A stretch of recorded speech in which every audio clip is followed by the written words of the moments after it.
15장 1절. 그 후에 압살롬이 자기를 위하여 병거와 말들을 준비하고 호위병 50명을 그 앞에 세우니라.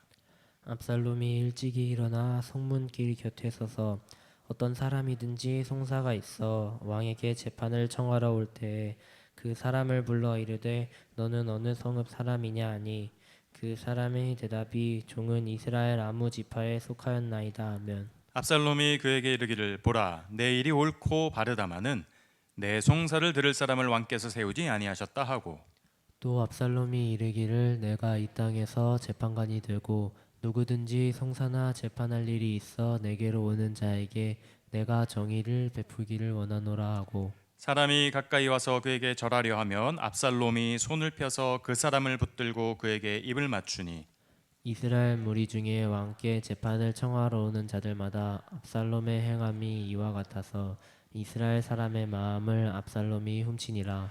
4년 만에 압살롬이 왕께 아뢰되 내가 여호와께 서원한 것이 있사오니 청하건대 내가 헤브론에 가서 그 서원을 이루게 하소서. 당신의 종이 아람 그술에 있을 때에 서원하기를 만일 여호와께서 반드시 나를 예루살렘으로 돌아가게 하시면 내가 여호와를 섬기리이다 하였나이다. 왕이 그에게 이르되 평안히 가라 하니 그가 일어나 헤브론으로 가니라. 이에 압살롬이 정탐을 이스라엘 모든 지파 가운데에 두루 보내 이르기를 너희는 나팔 소리를 듣거든 곧 말하기를 압살롬이 헤브론에서 왕이 되었다 하라 하니라. 그때 청함을 받은 200명이 압살롬과 함께 예루살렘에서부터 헤브론으로 내려갔으니 그들은 압살롬이 꾸민 그 모든 일을 알지 못하고 그저 따라가기만 한 사람들이라. 제사 드릴 때에 압살롬이 사람을 보내 다윗의 모사길로 사람 아히도벨을 그의 성읍 길로에서 청하여 온지라. 반역하는 일이 커가매 압살롬에게로 돌아오는 백성이 많아지니라. 아멘. 다윗 41번째 시간입니다. 압살롬에게 아들에게 햇빛만 줄 결과에 대해서 오늘은 좀 살펴보도록 하겠습니다. 아히도벨이라는 이스라엘 말 속에는 어리석다라는 뜻이 담겨 있어요. 뭐 한자로 하면 뭐 우자가 되겠죠. 너 참 우둔하다 할 때 그 우자, 그 한자가 이름에 예를 들어 들어간다면 물론 이름 지을 때 그 우라는 이름을 단어를 넣는 부분은 없을 겁니다. 근데 특이하게도 이 아히도벨은 똑똑인데, 굉장히 똑똑한 사람인데 그 이스라엘 말 뜻 가운데 어리석음이라는 뜻이 들어가 있는 사람이에요. 자, 어떤 사람이 있는데 하나님과는 지금 거꾸로 가고 있어요. 하나님은 일로 가라고 했습니다. 여기에 길이 있고 여기에 답이 있어. 이쪽에 구원이 있어. 오른쪽으로 가. 싫은데요. 왼편으로 갈 겁니다. 저는 하나님의 뜻과 반대로 가고 싶어요. 너 이 사람 만나라. 이 사람 만나면 아주 하나님의 가정 꾸릴 수 있을 것 같아. 내 눈에 보이는 쪽, 내 눈에 좋은 쪽으로 선택할 건데요. 예를 들어서 이렇게 하나님과 계속 거꾸로 가면 사이가 벌어지잖아요. 그때 하나님이 그 사람을 사랑하기 때문에 이를 꼬이기 위해서 한 사람을 붙여주십니다. 그게 아히도벨이에요. 하나님은 바른 길, 구원이 있는 길, 생명이 있는 길 이쪽을 원하셨는데 압살롬은 반역의 길, 쿠데타의 길, 죽음의 골짜기로 가니까 일이 꼬이기 위해서 필요한 체스판의 체스 하나가 그게 바로 아히도벨입니다. 그 사람이 압살롬 옆에 딱 붙어버립니다. 여러분 가까운 사람, 아는 사람, 모든 일이 틀어질 때 여러분 여기 뭐 젊은 친구들 있지만 여러분이 나중에 커서 뭐 직장을 다니든 사업을 하는 친구도 있을 거고 이 중에는 뭐 공무원이 될 수 있는 친구도 있을 거고 아니면 이 중에는 뭐 장사를 하는 친구도 있을지 모르겠지만 이 일이 틀어질 때 반드시 하나님이 아니더라도 세상은 사람을 통해 일이 틀어집니다. 일이 틀어질 때는 반드시 사람 중엔 가까운 사람 통해서 틀어집니다. 아는 사람 통해서 꼬이게 됩니다. 그게 아히도벨입니다. 그래서 오늘 본문 12절에는 이 아히도벨에 대해서 이렇게 증거하고 있습니다. 제사 드릴 때에 압살롬이 사람을 보내 다윗의 모사 길로 사람 아히도벨을 그의 성읍 길로에서 청하여 온지라. 반역하는 일이 커가매. 한 사람을 딱 불러요. 참모. 근데 하필이면 아히도벨. 자, 다윗 그리고 압살롬 요 시대 때 백성들의 세 가지 불만, 그리고 다윗 그 관료 체제에 세 가지 문제점이 있었습니다. 첫 번째, 백성들이 사법과 행정 체계에 불만이 지금 막 쌓여 있었어요. 두 번째, 재판에 대해서 굉장히 불만을 가진 세력들이 많았습니다. 그 재판관이 상당히 모자랐던 것 같아요. 그리고 또 이미 사울은 죽었지만 다윗보다 먼저 왕이었던 지도자 사울을 잊지 못해서 친사파, 친사울, 사울의 그 손수 걷는데 아직도 사울만 생각하면 막 눈물을 훔치는 그런 사람들. 그런 사람들은 어느 시대, 어느 국가나 있습니다. 네. 오늘 본문에 언급되는 아히도벨은 압살롬을 지지한 사람이에요. 원래 다윗의 관료 중에 한 명이었는데 아히도벨이 딱 보니까 민심이 다윗에게 떠나고 있어. 첫 번째 이유, 사법과 행정이 불안해. 두 번째 이유, 재판관 공무원들이 너무 모자라서 재판을 받지 못하고 줄 서서 기다리는 불만 세력들이 너무 많아. 세 번째, 다윗파 말고 사울과 다윗이 싸울 때부터 사울 편에 섰던 사람들이 압살롬 쪽으로 흡수가 돼. 요 세 가지 눈치를 보니까 아히도벨인 나는 압살롬 편에 서야 되겠다. 지도자의 참모 옆에 있는 똑똑한 사람. 근데 여러분이 커서 보면은 똑똑인데 헛똑똑이라고 있어요. 모든 걸 다 안다고 자기가 막 얘기하고 다니고 모든 걸 다 안다고 생각하지만 여러분의 부모님들이, 여러분의 할머니들이 가끔 이런 말 하는 거 들어봤을 겁니다. 아유, 헛똑똑이. 그게 아히도벨입니다. 그 후에 압살롬이 자기를 위하여 병거와 말들을 준비하고 호위병 50명을 그 앞에 세우니라. 2절, 압살롬이 일찍이 일어나 성문길 곁에 서서 어떤 사람이든지 송사가 있어 왕에게 재판을 청하러 올 때에 그 사람을 불러 이르되 너는 어느 성읍 사람이냐 하니 그 사람의 대답이 종은 이스라엘 아무 지파에 속하였나이다. 이렇게 대답을 합니다. 1절, 압살롬이 준비한 게 나와요. 병거, 자기 사병입니다. 군인. 그다음에 말들, 그다음에 호위병. 지금 대통령이 재임 중인데 다윗이 아버지가 계시는데 지금 자기를 과시하고 있어요. 압살롬이. 1절에 나오는 병거와 말들, 이거는 아직 왕도 아니고 왕자인데 예를 들어서 방탄승용차를 타고 아들이 지나간다라고 해봅시다. 사람들이 뭐라고 생각할까요? 저거 그냥 지 아버지 버젓이 살아계신데 자기가 방탄승용차 타고 지나가? 병거, 막 말들, 게다가 호위병을 앞에 50명 쫙 세우고 예루살렘 한복판을 지나가니까 모든 사람들이 쳐다봅니다. 경호원들의 이 하루 세 끼 아침 점심 저녁 먹여야 될 이 예산은 또 어디서 나옵니까? 자기의 경호실을 두고 있었고 경호실의 경호원도 50명이었고 사병과 말들을 갖고 있었다라는 것은 지금 압살롬은 과대망상 중이다라는 걸 보여줍니다. 때로 우리는 자신의 위치를 모르고 압살롬이 자신의 위치를 모르면 좋은 차, 말, 병거, 갑옷, 호위병 이런 것들을 통해 자기를 착각을 하게 됩니다. 자기 과시를 하게 되는 거죠. 이렇게 압살롬은 1절에 준비한 여러 가지를 통해서 아버지를 향해서 지금 반란을 준비합니다. 두 가지 고민이 사라졌어요. 왕자 1순위였던 암논을 제거했기 때문에 첫 번째 고민이 사라졌습니다. 두 번째, 다윗 아버지 정부에 세 가지 문제가 있다라는 것을 압살롬은 눈치가 빨랐기 때문에 알았습니다. 사법과 행정 시스템에 너무 문제가 있어. 아직 너무 어리숙해. 두 번째, 재판에 불만 세력들이 있고, 세 번째, 사울의 지지자들이 계속 호시탐탐 다윗에 대해서 막 투서하고 집회를 열어. 다윗의 고향이 천안이면 이스라엘은 북한 쪽 방향에 있는 지역입니다. 북이스라엘 사람들의 시민들의 민심을 재판을 중간에서 가로챕니다. 마지막 줄 보세요. 그 사람의 대답이 종은 이스라엘, 그러니까 북쪽에 있는 황해도 출신이다, 평안도 출신이다 라고 하면 압살롬은 계산합니다. 좋았어, 우리 아버지는 남쪽 유다 사람이고 이 사람은 북쪽 지파 사람들이야. 사울의 지파인 베냐민 사람도 여기 껴있네. 이 사람들을 통해서 아빠를 한번 뒤집어 보자, 이런 나쁜 생각을 하는 겁니다. 이렇게 성문 앞에서 사람들을 만날 때마다 자기가 먼저 재판을 가로쳤던 압살롬, 고대 이스라엘에서 성문에 앉아서 재판했던 모습은 이미 구약 룻기 4장에 보면 또 이렇게 나와 있습니다. 보아스가 성문으로 올라가서 거기 앉아 있더니 마침 보아스가 말하던 기업 물을 자가 지나가는지라. 보아스가 그에게 이르되 아무개여 이리로 와서 앉으라 하니. 성문 앞에서 송사를 시시비비를 갈랐었습니다. 고대 사회에서는.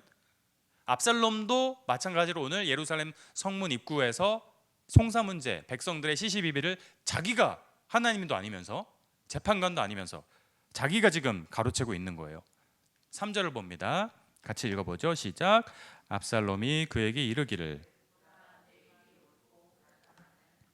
형사께서 세우지 아니하셨다 하고. 네, 압살롬이 지금 사람들의 마음을 이렇게 살살 가려운 데를 긁어주죠. 어떻게 합니까? 봐라, 네가 지금 정부에 대해서 불만을 갖고 있고, 그러니까 시민들 중에서 아픔이 있고 불만이 있는데 아직 재판을 받지 못한 사람들을 향해 네 일이 옳고 바르다, 너 잘하고 있다. 그런데 네 송사들을 왕께서, 아버지 다윗께서 송사를 할 사람을 세우지 아니하셨다.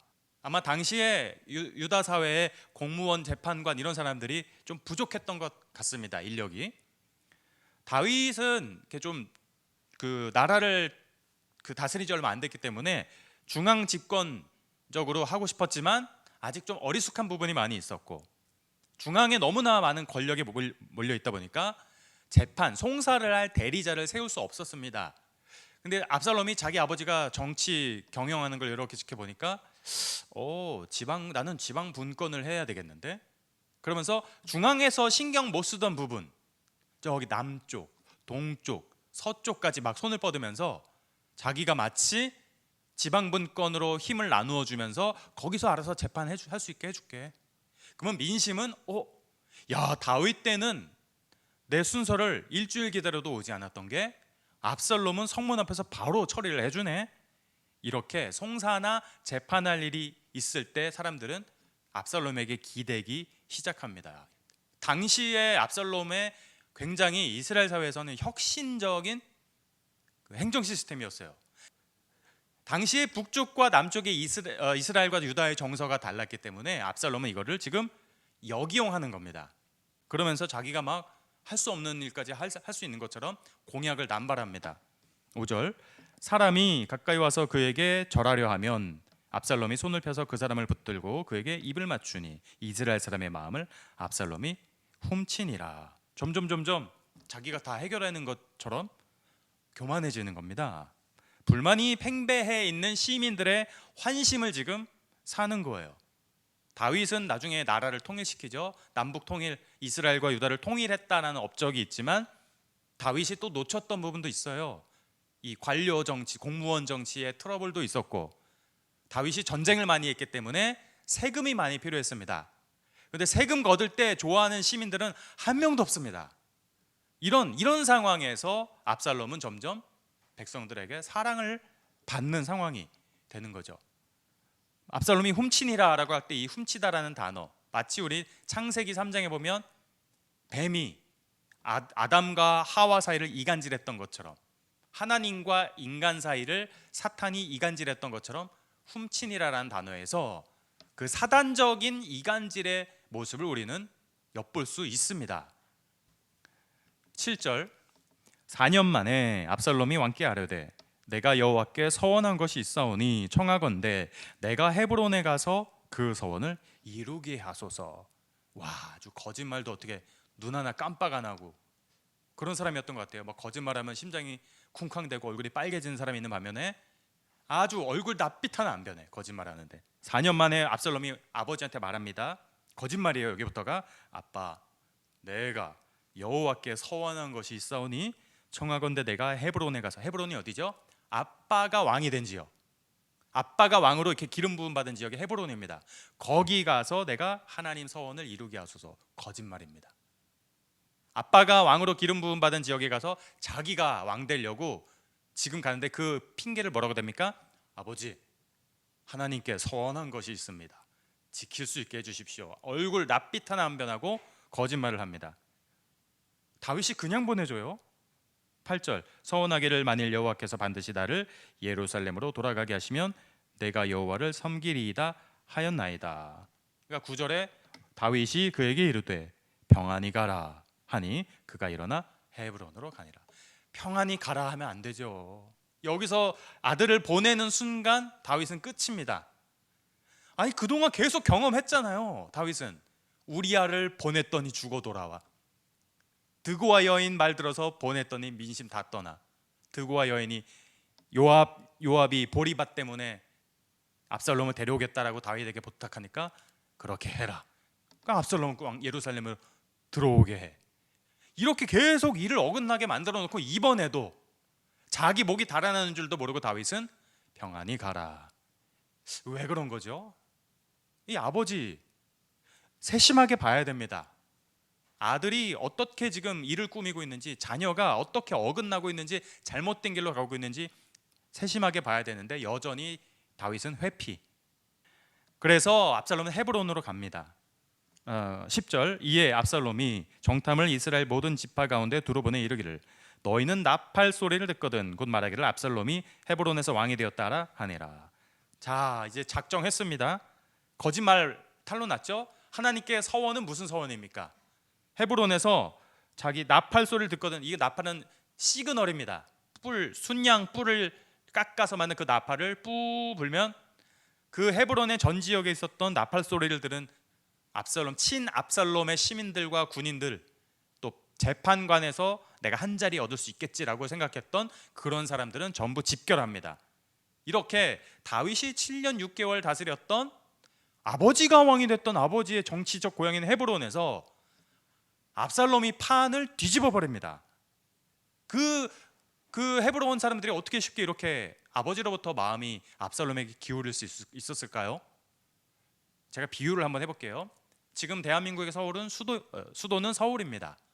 근데 예를 들어서 나중에 어떤 대통령이 좀 보니까 통일도 앞에 있고 수도를 북쪽으로 좀 옮깁시다라든지, 아니면은 세종시의 모든 정부 청사와 아예 수도까지 옮겨버립시다라고 하면 세종에 관청이 들어오고, 모든 관청이 들어오니까 한식당, 또 행정복지센터, 그 아파트들 막 지어집니다. 그러면 거기에 있는 사람들은 좋아할 겁니다. 자, 반면에 수도를 뺏긴 예루살렘 사람들의 민심은 어떨까요? 아니, 내가 지금 서울에 살고 있는데 서울을 지금 남쪽으로 옮기면, 헤브론으로 옮기면 우리 집값 어떻게 되는 거야? 요런 현실적인 거에 시민들은 굉장히 민감합니다. 지금 다윗은 다윗의 중심지를 모두 예루살렘으로 바꿔놨어요. 청와대도 지금 예루살렘에 있고 모든 공무원들도 중앙 집권적으로 예루살렘에 옮겨 있는데 그 박탈감이 헤브론 사람들 마음에 많이 쌓였었을 거예요. 그래서 반란에 가장 적합한 동네가 헤브론이다라는 거를 압살롬은 거기까지 계산을 한 거예요. 내가 여기서 헤브론에서 왕이 되고 여기서 나팔을 불면 민심이 날 다 따라오겠지. 근데 다윗은 어떻게 합니까? 평안히 가라. 이런 압살롬의 전략도 모르고 골치 아프니까 가. 뭐 이렇게 아빠가 이렇게 하는 거겠죠. 11절, 그때 청함을 받은 200명이 압살롬과 함께 예루살렘에서부터 헤브론으로 내려갔으니 그들은 압살롬이 꾸민 그 모든 일을 알지 못하고 그저 따라가기만 한 사람들이라. 여기서부터 뭔가 하나님이 일을 어긋나게 만드시는 것 같아요. 그저 따라가기만 한 사람들. 막 우르르 사람들이 막 우왕좌왕하면서 몰려. 헤브론에 무슨 일 벌어진대? 야, 헤브론에 막 집값 올라간대. 우리 헤브론 투자하러 가자. 근데 너 왜 왔어? 했더니 몰라, 친구가 가자 그래서 왔어. 그러니까 압살롬이 이 사람들이 다 자기 편에 쓴 줄 알고 너무 기뻐하는데 사람들은 저 장사하러 왔는데요 갑자기. 그러니까 자기도 모르고 지금 압살롬의 반란에 가담한 거예요. 부자, 불만 세력들, 마트 하려고 했던 사람들, 재판 도와주려고 했던 사람들, 이런 사람들. 12절, 제사 드릴 때에 압살롬이 사람을 보내 다윗의 모사 길로 사람 아히도벨을 그의 성읍 길로에서 청하여 온지라. 반역하는 일이 커감에 압살롬에게로 돌아오는 백성이 많아지니라. 어쨌든 민심은 점점 다윗으로부터 떠나 압살롬에게로 돌아오기 시작합니다. 다윗의 그 오래전 죄의 대가가 자기를 가장 닮았던 압살롬, 아빠 닮아서 가장 머리도 길고 얼굴도 호인이었던 그 압살롬을 통해 하나님은 부메랑이 되어서 다윗의 마음을 찌릅니다. 죄의 대가로 인해서.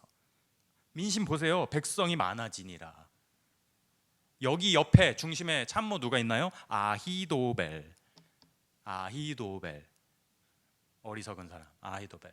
하나님은 이렇게 압살롬의 계략도 끊어버리시고 아히도벨을 통해서 모든 걸 또 압살롬의 눈이 멀게 하시고 결국 자살로 끝나잖아요. 다윗의 오늘 어정쩡한 처리들 중에 또 네 번째를 봤습니다. 아들을 압살롬을 오래전에 제대로 징계도 하지 않았습니다. 세금 정책, 민심 이반, 군인들 징병, 그러니까 아들 가진 엄마들의 불만, 이렇게 모든 표가 떨어지는 상황에 압살롬을 통해 다윗은 점점 힘들어지는 거죠. 오늘 세 가지를 말씀드립니다. 첫째, 아들에게 햇빛만 주니 마음밭이 말라간다. 왜 물은 안 주나요? 물을 줘야지 촉촉해지죠. 매일같이 병안히 가라. 골치 아프니까 아빠 나 저기 형 암론 양털 깎는데 보내줄래요? 그냥 가. 아버지 저 하나님께 서원한 게 있어. 그냥 가. 엄마랑 얘기해. 그러니까 계속 이렇게 그냥 아버지는 물도 안 주고 햇볕만 그냥, 그러니까 마음밭이 말라가는 거죠. 두 번째, 하나님의 이름을 걸고 욕망을 채우려 한 압살롬을 우리는 7절에서 봅니다. 7절 기억하시죠? 아버지 하나님께 서원을 갚으러 가겠습니다. 거짓말. 자기 욕망을 채우려고. 그래서 신명기 5장에는 너는 내 하나님 여호와의 이름을 망령되이 일컫지 말라. 망령되이 일컫고 모든 정치 행위를 하는 압살롬적인 사람들은 틀어집니다. 하나님의 이름을 걸고 거기에는 절대로 성경적인 뜻은 전혀 없으면서 하나님의 이름을 걸고 자기의 욕망을 실현하고 채우려 한 모든 기업인들이나 뭐 저 같은 직업을 가진 사람도 마찬가지입니다. 아니 뭐 장사든 그것이 어떤 것이든 하나님의 길과는 전혀 상관없이 반대로 가면서 하나님의 이름을 붙여도 그건 성공하지 못합니다. 마지막 세 번째, 하나님을 거스르면 아히도벨이 옆에 붙어버린다. 아히도벨의 이름 뜻 뭐요? 어리석음. 이쪽이 정답입니다. 이쪽에 구원이 있고요. 이쪽이 길이에요. 하나님 전 제 혼자 할 수 있어요. 제 혼자 살아갈 수 있어요. 저는 안 다칩니다. 저는 압살롬 알지 않습니까? 하나님 민심이 다 나한테 왔어요. 그런데 나중에 18장에서 압살롬도 사망하고 말죠. 우리는 이 길로 가지 않을 겁니다. 아히도벨의 길, 압살롬의 길, 교만의 길, 이 길로 가지 않을 겁니다. 아무쪼록 이 말씀을 꼭 기억하시면서 여러분 늘 일상 가운데 현명한 판단을 하시기를 바랍니다. 함께 찬양하도록 하겠습니다. 온 땅의 주인 되신 주님이 내 이름 아시며 상한 맘 돌보네. 어둠을 밝히시는 새벽별 방황하는 내 맘 주의 길 비추시네. 나로 인함이 아닌 주가 행하신 일로 나의 행함이 아닌 오직 주로 인하여 나는 오늘 피었다 지는 이름 없는 꽃과 같네. 바다의 이름파도 안개와 같지만 주는 나를 붙드시고 부르짖음 들으시며 날 귀하다 하시네. 주님은